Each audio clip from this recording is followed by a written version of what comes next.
Aquest aferrament del llaurador al seu predi, el minifundisme abusiu i els hàbits mentals que han creat fan que el paper exercit pel camp en l'evolució de l'economia local sigui al País Valencià ben distint del que ha estat el Principat.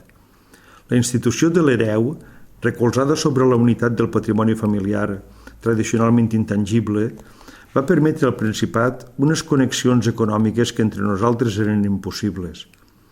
Quan els fratristerns, els germans cavalers, abandonaven la masia i marxaven a ciutat a obrir-se camí entre les noves opcions de la indústria i el comerç, el suport de l'hereu els era una base d'acció ben útil.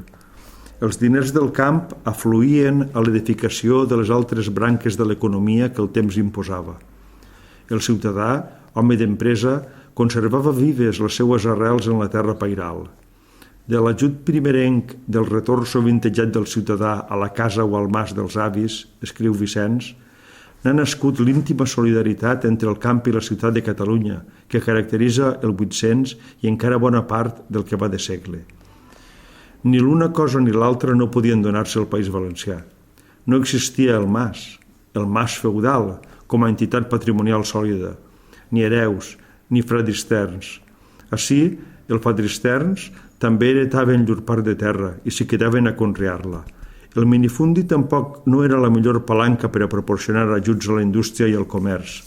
El camp restava estancat en ell mateix i la ciutat, sense rebre la saba, no s'hi sentia vinculada.